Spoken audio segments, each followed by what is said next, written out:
Blog Talk Radio.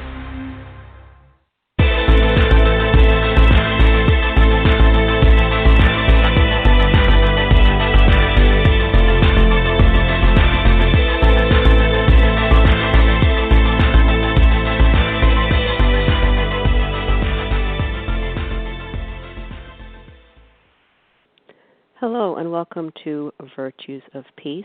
My name is Hope Elizabeth May, and I'm very happy to be joined by Taylor Ackerman. Hello. And Randy Olson. Hello.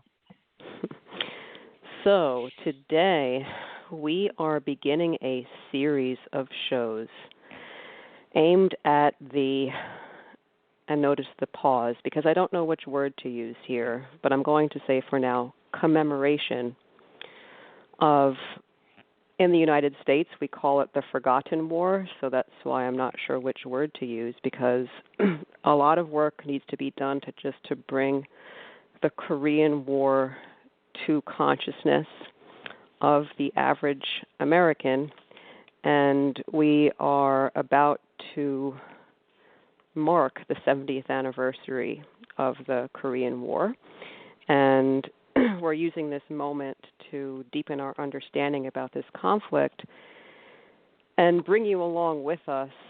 And we do this differently. The title of the show is Entering the Forest of the Forgotten War, the Barbarization of the Sky. And entering the forest is a phrase that I have used to refer to beginning the narrative. Where do we even start to understand the Korean War? Where do we begin? The traditional date that's used to begin the Korean War is June 25th, 1950, but it's not the only place to begin.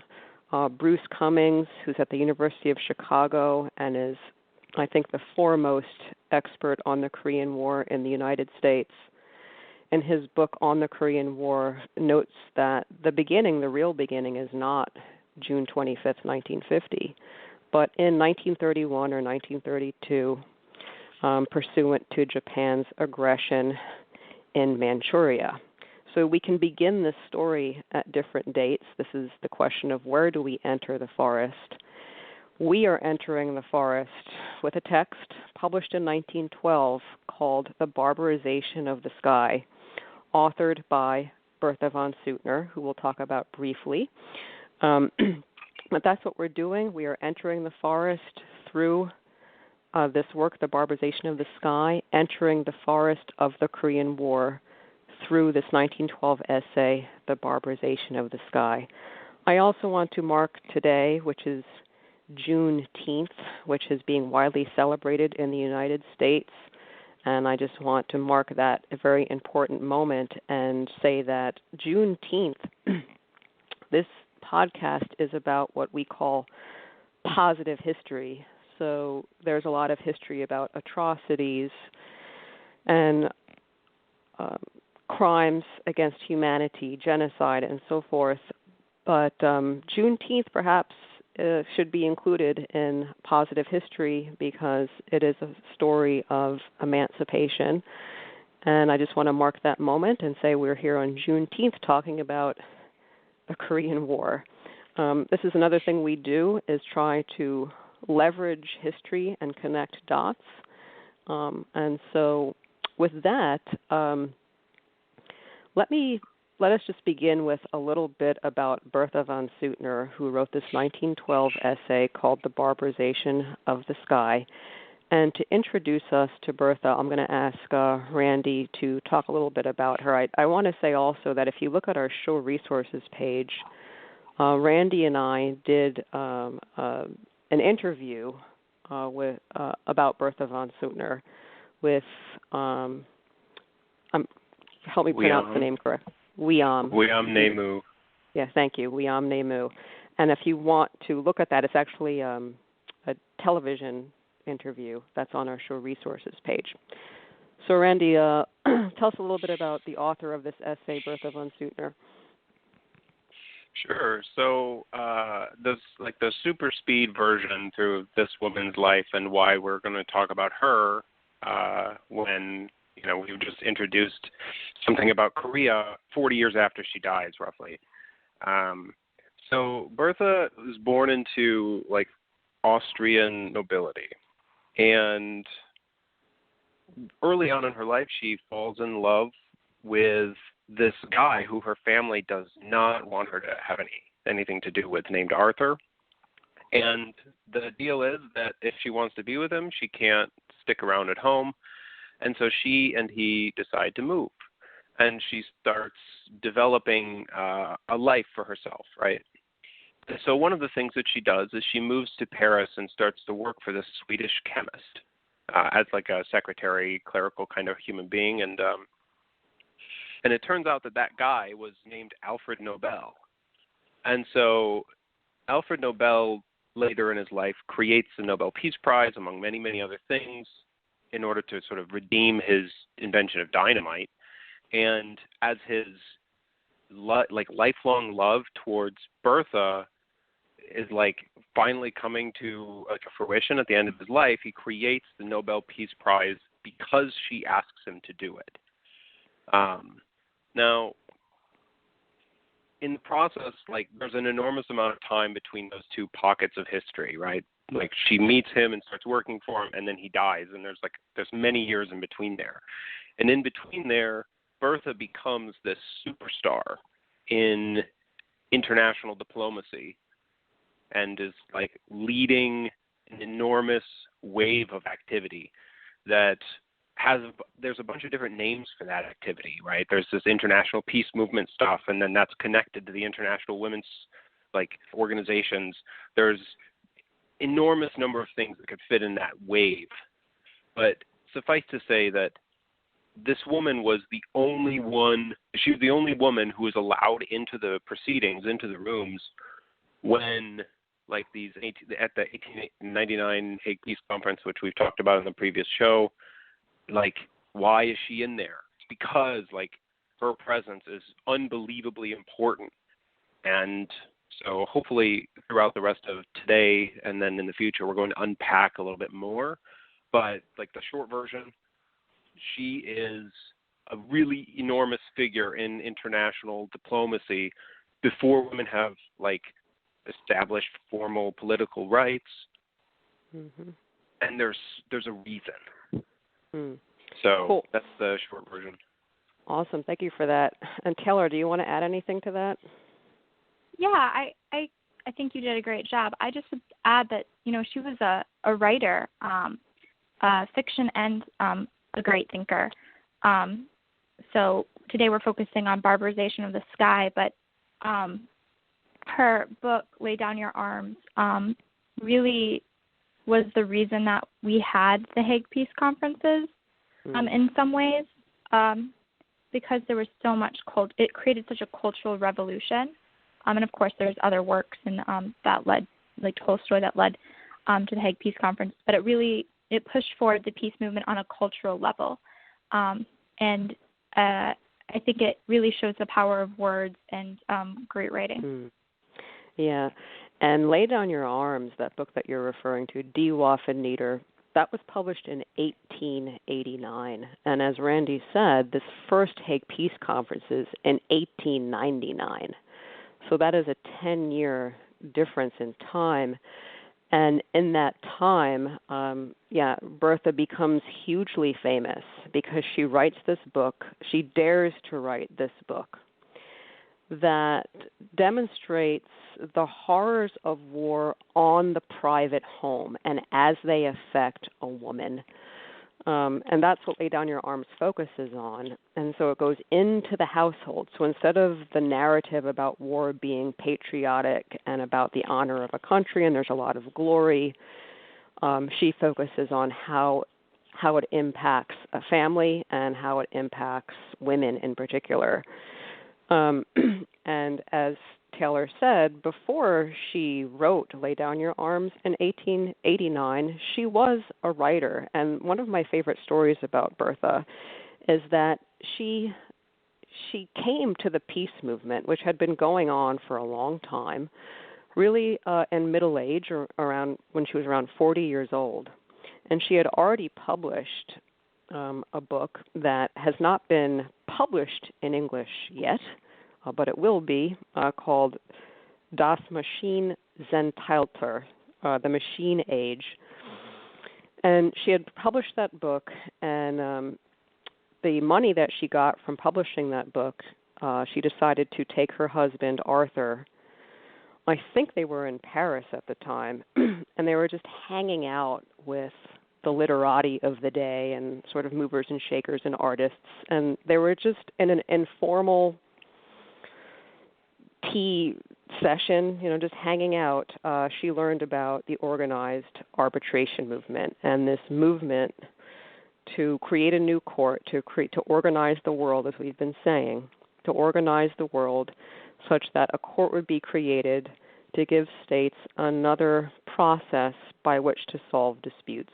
And she was, as she says in her autobiography, shocked and electrified by this news. And she was like, I have to do something. I think we've all had this experience where we hear about something, probably usually something bad, and we're like, oh my God, I have to do something to stop that. In her case, she learns about this movement and says, my God, I have to do something. Well, what can she do? She can write. So this is how she comes to write this book, Lay Down Your Arms, Die Waffen nieder, which did have, as Taylor said, this real impact on the thinking about war. And famously, Leo Tolstoy called Bertha von Suttner the Harriet Beecher Stowe of the peace movement. And Harriet Beecher Stowe wrote that wonderful book, Uncle Tom's Cabin, which I finally read in law school. Okay, I had a class called Law and Literature, and I had never read Uncle Tom's Cabin, but I read it in law school, and it blew my mind, that book. And so Harriet Beecher Stowe did the same thing. So she took the abolition movement and she sort of brought it to life for the average person through literature. So Bertha does the same thing. And so, that's why she's there in 1899, 10 years later. She famously says, I did not become a peace activist and then write Lay Down Your Arms. I wrote Lay Down Your Arms and then I became a peace activist. So first came the book, then became her lifelong devotion to the cause. Her first work of writing, published work, is published in 1883 called Inventarium Universale, which means an inventory of a soul. That also has not been published in English, but it will be. So if you're interested in more about Bertha, there is the Bertha von Suttner project, berthavonsuttner.com. Links are on our show resources page.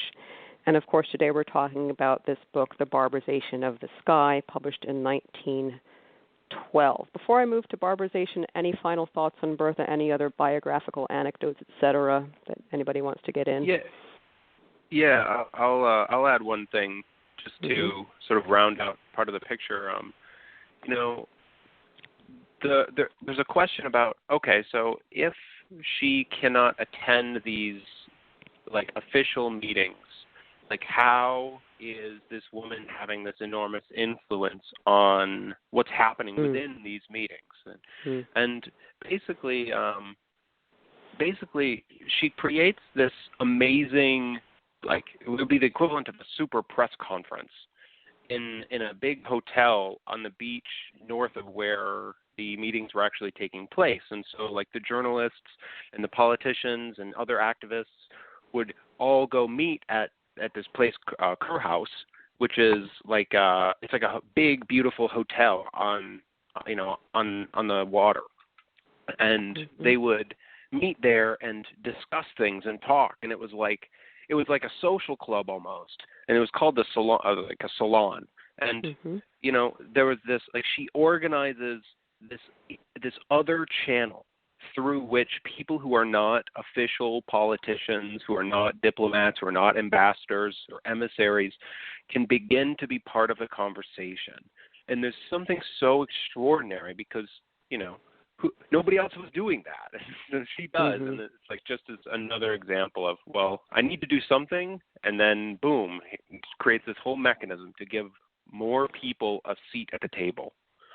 Yeah, that's a really valuable point. Thank you for adding that. And that's at the 1899 Hague Peace Conference that she does that Salon. And the next peace conference to come after that, which we will talk about at the end of the show, I think, is the 1907 Hague Peace Conference, which is very, very important to Korean history, number one. Yeah. And not only does she bring to these sort of like-minded people, and this is before we have the term NGO, which is a UN term. I think it's Article 71 of the UN Charter refers to non-governmental organizations. But yeah, she is getting these organizations together. Journalists and diplomats would come and consort. Not so many, but they would come and consort with her. Very sadly, so much of the stuff is not translated into English, and Bertha von Suttner did keep a diary of her experience at the 1899 Hague Peace Conference, which is in Dutch. It has not been translated into English, so something that we have to put in the hopper for our work.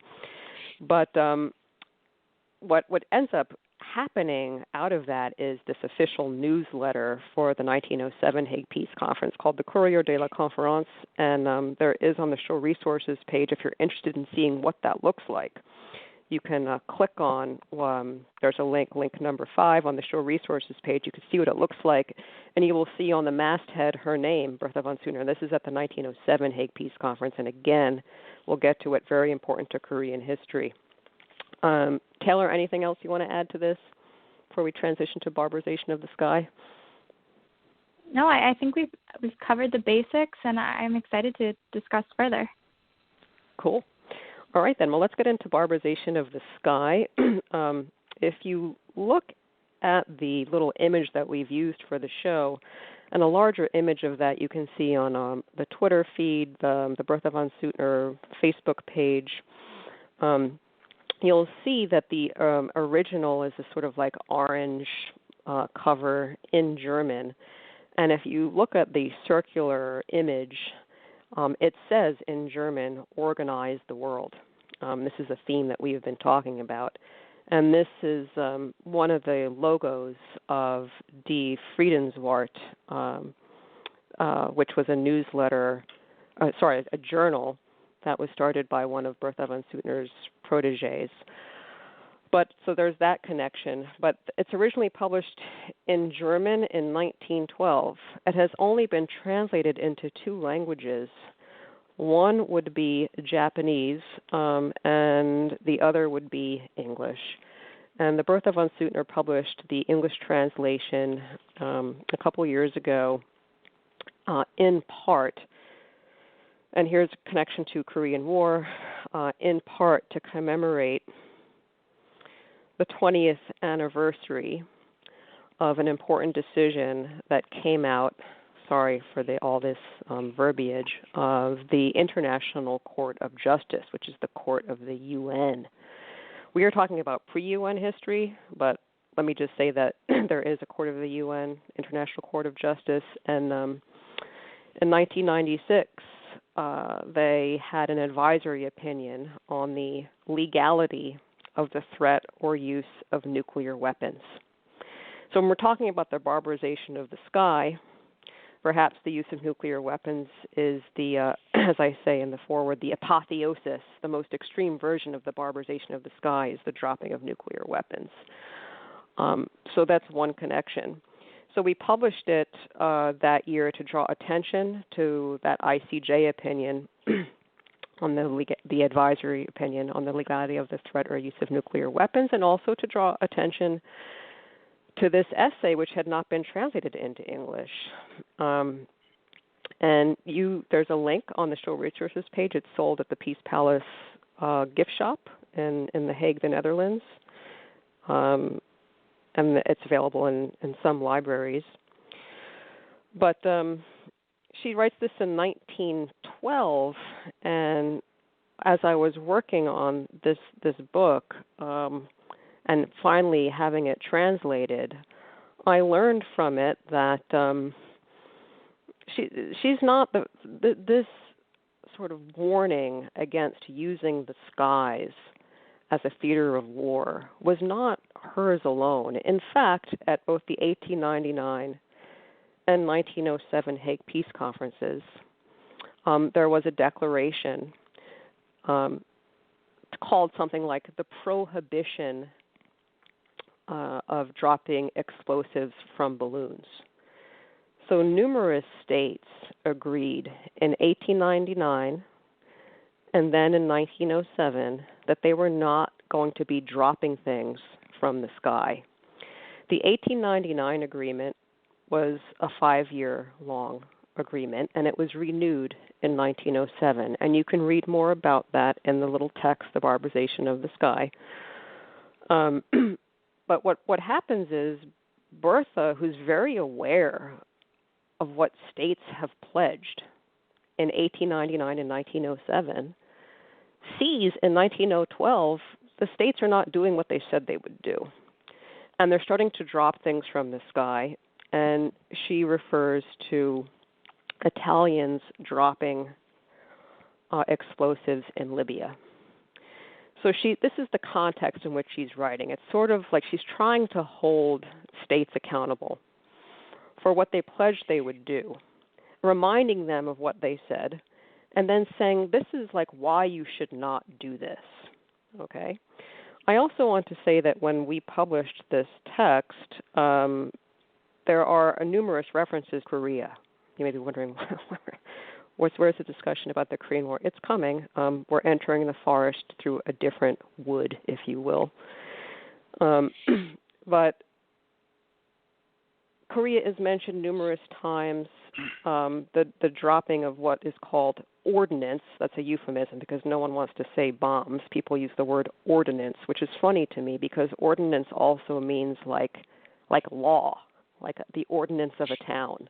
But it's also used to refer to explosives and munitions.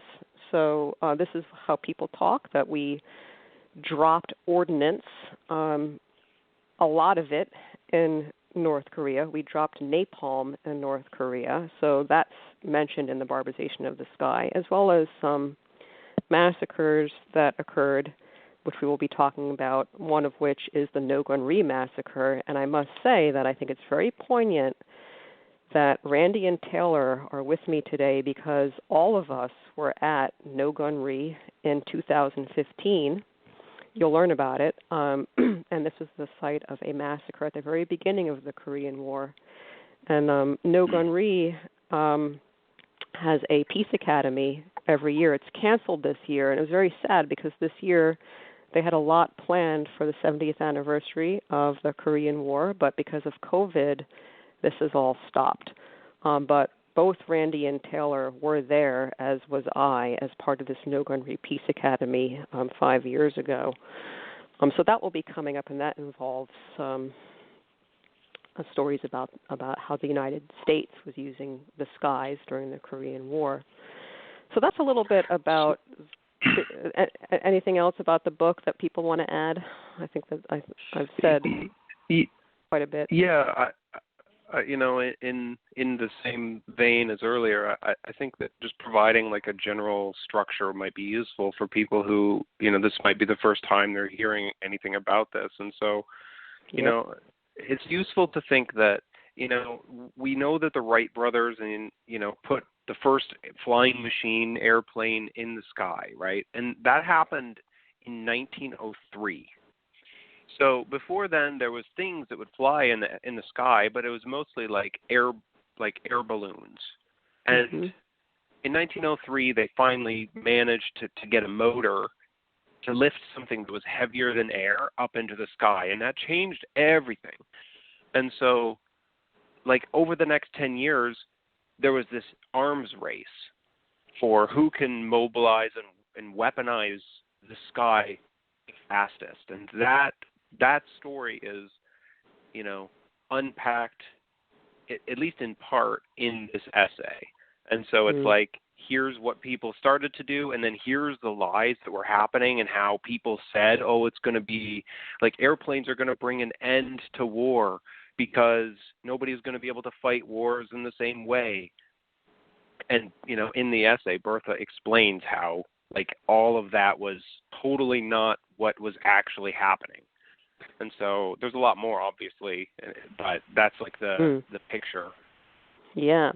And we tried to draw attention to this deeper history that you're referring to about balloons and also zeppelins. And there are numerous images in this little book, and balloons. I've heard, I haven't verified sources, but they were used by Napoleon. Mostly that he did drop some things from them. I haven't fact checked that. I do know that during the Civil War, balloons were used for reconnaissance purposes. So Thaddeus Lowe worked for the Union Army, and amazingly would go up, ascend in a hot air balloon, and actually I think it was a hydrogen balloon. I can't recall, but there's a difference.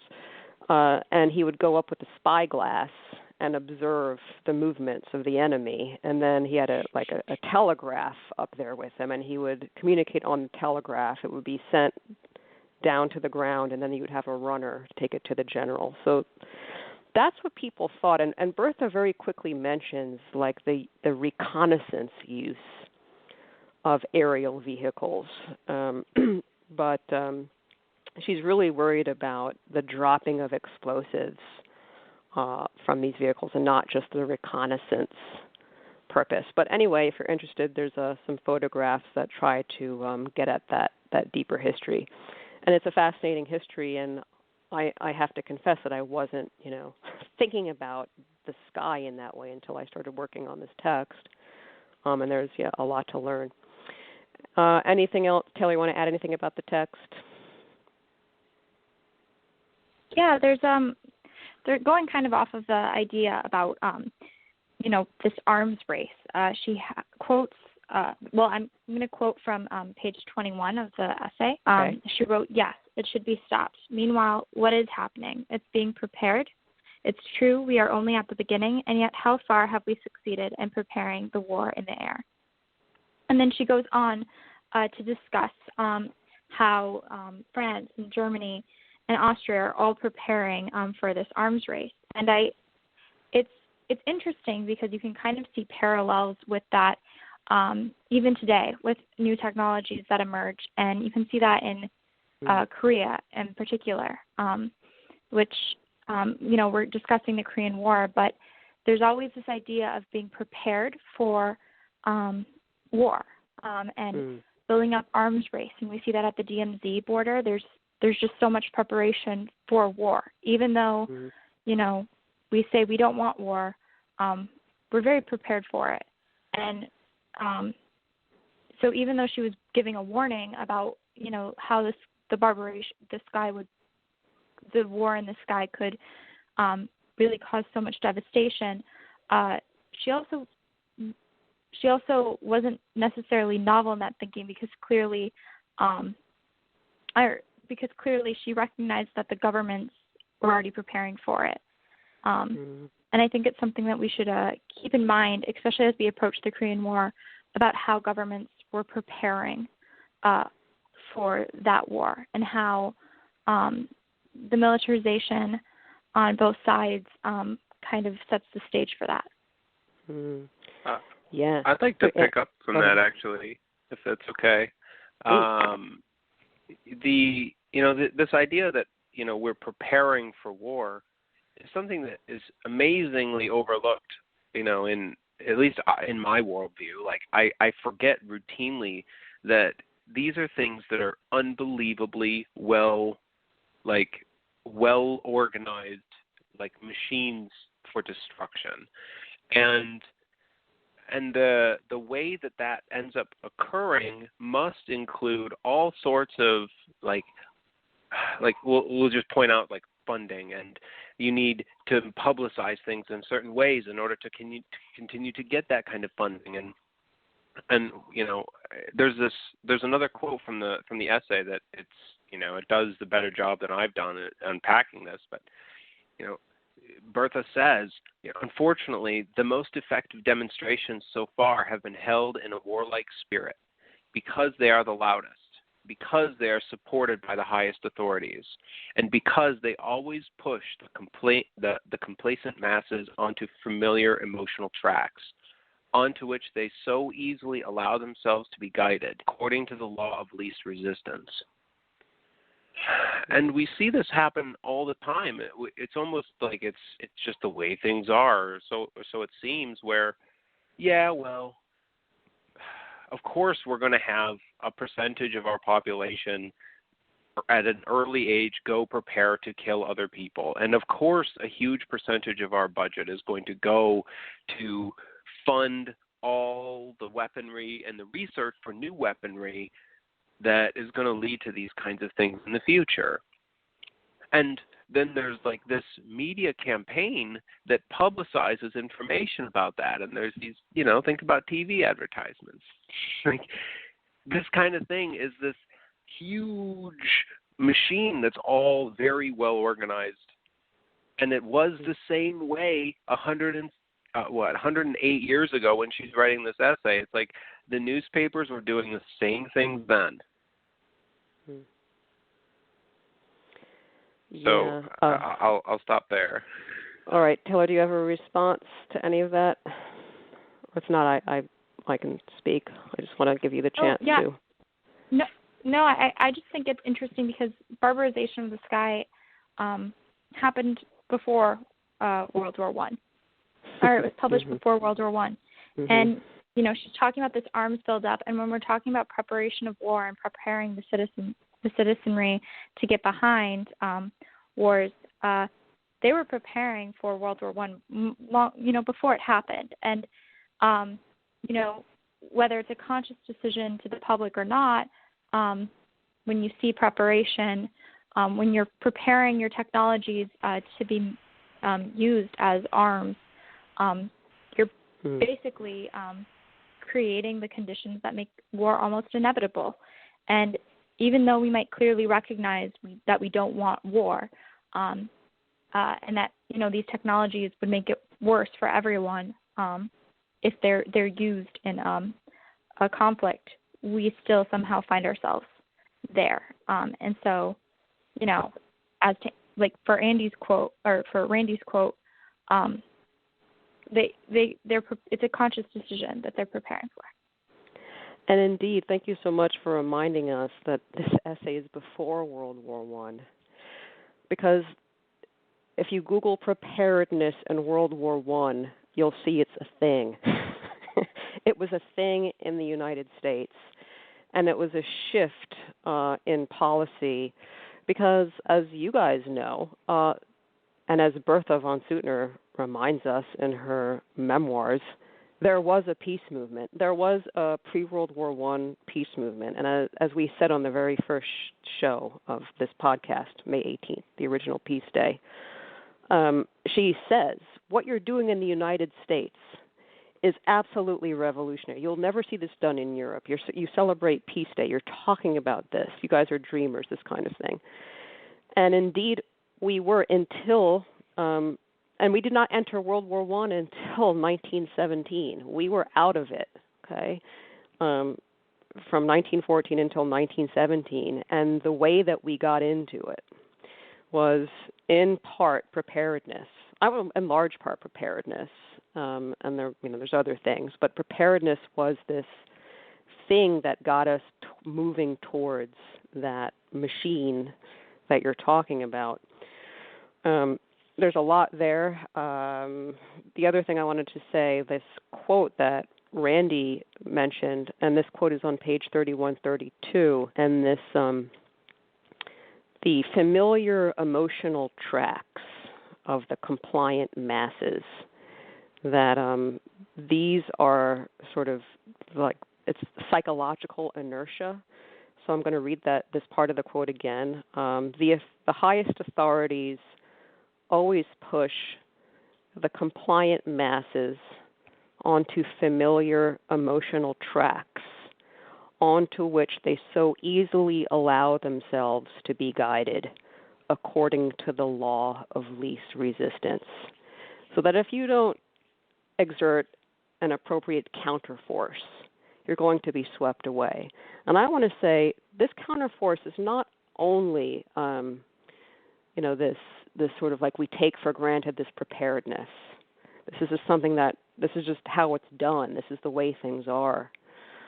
But also, there's a lot that's not, like there's a lot of information that doesn't make it into mainstream media. And just recently, President Trump, and he's not the only one. There's a lot of companies that urged him to do this, but broadened something called the MTCR, which is the Missile Technology Control Regime, which prevented the sale of armed drones.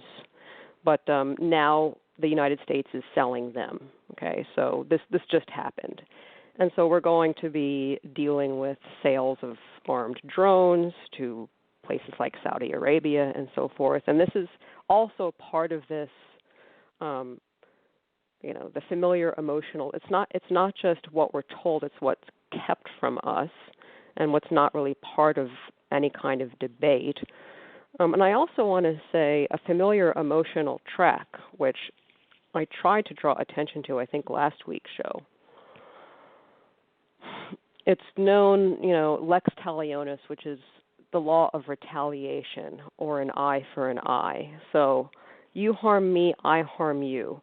And the legitimacy of harm. Now, this is something that we totally take for granted, that we can use harm and coercion to enforce our will onto other states. And part of that harm and coercion does and can involve military force. But, the whole doctrine of it's legitimate to use harm and pain, that, I guess you would call them idealists, it has been questioned. I mean, Socrates, I always like to point to him, says you never should return harm for harm, even if you've been harmed. But built into the very structure of, international relations and diplomacy is what's called the law of coercion. And there's a recent book out called The Law of Coercion, The Power to Hurt in International Relations. I mean, that's the subtitle.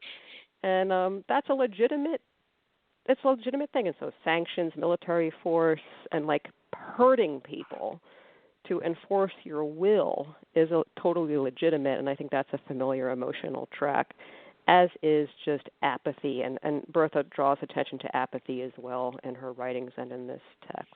I'll leave it open to anybody to comment. Yeah. And if you want to, and of course, if you want to call in, you probably see the number if you're listening on Blog Talk Radio. Sorry, 516-387-1449. 516-387-1449. Go ahead. So, just briefly, when we think about familiar emotional tracks, I can't move forward until we address that. Human beings in something like a state of nature situation are not happy, peaceful, everything is good, paradise. It's like if you take a human being and you drop them in the middle of the woods, they got about 3 seconds before panic mode is going to be the only experience they have, followed by conflict and struggle and pain and war. And it's not until very, very long into that process when you get something that's an organized, civilized, structured society, right? There's a huge difference between those two places. And of course, I've just, flew through an enormous number of philosophical categories, but the baseline for human beings is a place of fear, and then only after once certain things gets built up do we arrive at a place where something like peace is even possible. And so I'm just trying to loop that back into this idea of organize the world. Why is that connected to peace?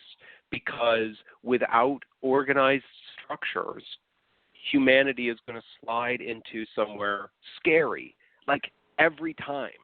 And it's super easy to push the structure over and everything will land in that fear place again.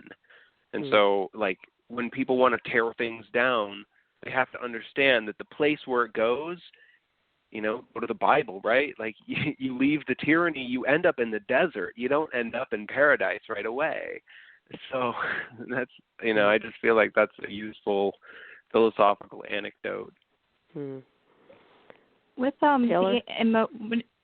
when it comes to talking about familiar emotional territory, I think you reminded me of the point that it's, as you've discussed before, important for the amelioration of humanity to first establish peace within yourself, and that we only can really progress and resist the sort of push towards war that governments want us to follow along with, if we're able to resist our emotions of fear and anger and resentment. And so I think that's an important point to just put in there for when discussing that quote. So overcoming what is referred to as the talionic impulse, which is this, I think is maybe the default impulse to retaliate. You've harmed me, I must harm you. But that needs to be overcome, and so a lot of wisdom traditions, focus on the inner work that's required to do that. That's definitely, so again, let's give it up to Cora de Brazza, because that was her whole approach. As we've said before, you begin with the germ, you begin with the individual. And Tolstoy makes the same point. It's not about having these structures. You do need the structures, but they're necessary but not sufficient for what we're after, and there needs to be this inner work. So let me, go ahead. Last point, then I'll get to this third quote that needs to be mentioned. I go there, and then I was going to transition us into Korea. So go there first. Cool. Yeah, because this does help us go into Korea. So we've been talking about the barbarization of the sky and focusing on various quotes therein. And I'm going to sort of end with this final quote, and then we're going to pivot to Korea. As I mentioned at the beginning of the show, the 1907 Hague Peace Conference is very important to Korean history, number one. As we've also mentioned, Bertha von Suttner was organizing what we would now call NGO community around both conferences, the 1899 Hague Peace Conference and the 1907. And at the 1907 Hague Peace Conference, as we mentioned, there was a newspaper. I think it was published every week, called the Courrier de la Conférence. It's published in French, all in French. So I've had portions of it translated, but I'm going to read you something that is mentioned in the foreword of the Barbarization of the Sky. So it's not Bertha writing. It is someone else, and that someone else is myself writing the foreword. And I refer to this this speech that she gives. So the NGO community around both of these early Hague Peace Conferences, the 1907 one, they called themselves the International Circle, or Circle International. And it was just like a bunch of cosmopolitans fighting the good fight. And they would meet, and they had a newsletter. And so at one of their meetings, Bertha gave a talk called Air War, or Luftkrieg in German. She gave a talk on it at the 1907 Hague Peace Conference. And I sort of referenced that in the foreword of Barbarization of the Sky. And I'm just going to read my commentary. She shares the thoughts of a Lieutenant Colonel Regala of Bieberstein, Germany, who states that the new weapon should be banned, not only because of its, quote, morale effect on the troops, but also because introducing a new weapon would force states to shoulder additional economic burdens arising from the need to develop newer weapons, newer industries, even to combat the balloons. So a couple of things I want to say. Yes, this does relate to Korea. Number one, we can't go into it now, but just mark it, 1907, very important. 1907 Hague Peace Conference, important for Korean history. Number two, the date of this article is June 25th, 1907, and June 25th being the date traditionally associated with the outbreak of hostilities on the Korean peninsula known as the Korean War, June 25th, 1950, but this is June 25th, 1907. Number three, this morale, the effect on morale. We could also call that the psychological effect of aerial bombardment, which, as we will discuss, plays a huge role in the Korean War. And it's spelled moral effect, but it's pronounced morale effect. And there's, some debates amongst whatever, like aerial tacticians about whose morale we're going to go after with this aerial bombardment. Because some say, look, we have to go after the morale of the troops and just get them to desert. Like, this is just hopeless. This is hopeless, and there are these air weapons in the sky, and we need to flee. That's, the objective of destroying the morale, and we'll get into that when we talk about PsyOps in a couple of weeks, or psychological warfare, as was used in the Korean War. But also some in the Royal Air Force have, and this influenced the United States thinking in the Korean War and also in Vietnam. The morale doesn't just include soldiers; it includes the people, and it only includes, the quote-unquote enemy, but also includes like the side waging the war and the public support of the war. So I like this passage, or even this phrase, the effect on morale, because it draws into our attention the role of psychology in warfare and the specific role that aerial bombardment plays in that psychology, and the very specific role that it plays in the Korean War. So I leave it open to anyone to comment on that bit. Well, I have, I think you've unpacked that rather well, and I'd like to return to something that you said shortly before this about the idea that there's something that's acceptable at the international level. Like, it's okay to use pain and coercion. Mm-hmm. It's like, this idea to me is very useful to transition us all the way into what actually started to occur. So the question is, if it's okay to use pain and coercion, what isn't it okay to do, right? Mm-hmm. And for the layperson, like, perhaps war is this anything goes situation, right? That would be the default assumption. If pain and coercion are okay, well, what's not? And it turns out that there's a lot of things that are not acceptable during wartime. There's a whole field of it called humanitarian law, oddly enough. But in any case, one example of something that is not okay to do during a war happened in No-Gun-Ri, which is a town in South Korea. And basically, in 1950, right away during the the war's officially happening, about a month after the official start date, which we talked about how that's like a complicated, like, when do we say that it began? But at the end of July in 1950, a bunch of Korean civilians were being escorted from their town where they live. They were told they had to leave, and they were being sent to go somewhere else. And while they were walking down the street, more or less, they got gunned down by U.S. military. And there's like a chain of command problem and miscommunication that made it so that the people on the ground weren't sure, and then they were sure, and there's a bunch of history behind it. But basically, one example of something that you cannot do in a war is shoot people who are civilians. Mm-hmm. And that's exactly what happened at No-Gun-Ri.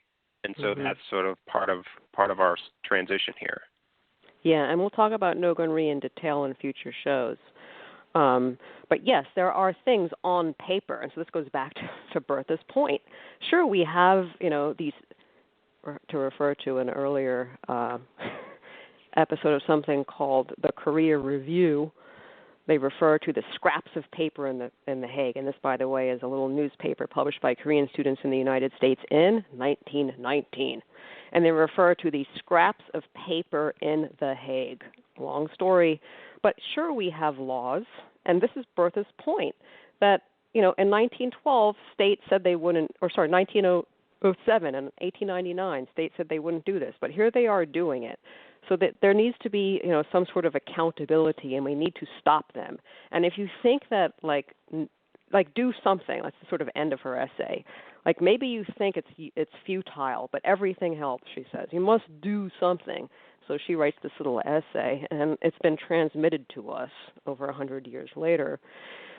But yeah, we have this stuff, but is it enforced, number one?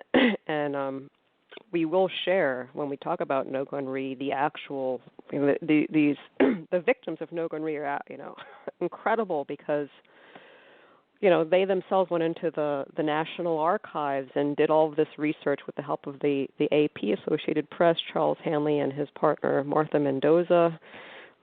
They really sort of cracked the story, but they found, actual documents in which the U.S. Army said, yeah, just fire on anything. Just fire on anything. There's no distinction made, and this was pointed out that this violates the laws of war. So what happened? So we'll talk about that. Taylor, you want to add anything? As you've been to No Gun Ri. Yes. And on that same trip, we also went to Jeju Island, which is an island in South Korea. And I think, a very similar story. There's a big museum there and a foundation, a special task force that got together, I think, in 2000. A committee in 2000 that got together and investigated the killings of many citizens and basically the armed conflict that occurred on that island in 1948 on April 3rd, and it was called the Jeju 4-3 incident. We attended the Peace Academy, went to that island that year and learned about that as well, and it's similar in that they had to dig up the history themselves, and they issued a pretty large report that I'm sure you can find online called the Incident Investigation, the Jeju 4-3 Incident Investigation Report. And so it's similar in that there are many atrocities that they committed, even though humanitarian law said they could not. Right. And further, yeah. Am I cutting you off? Do you want to say more? Because I have no. Go ahead. No, go ahead. Yeah, please. I just wanted to say also that, as you point out, the Jeju Massacre is 1948. Oh, that's before 1950, right? That's before June 25th, 1950. And indeed, I really don't think you can understand the Korean War without understanding not the Jeju Massacre, okay, but what is the Jeju Massacre about? It's about the election in Korea. That's what the Jeju incident is about. We don't have time to talk about it, but just, mark it that you can see this timeline being laid out. So we have 1912, Barbarization of the Sky. We've been, drawing attention to the air, and yes, P.S. that's coming because the air is really, really important. Air warfare is really important in the Korean War. So we've talked about that.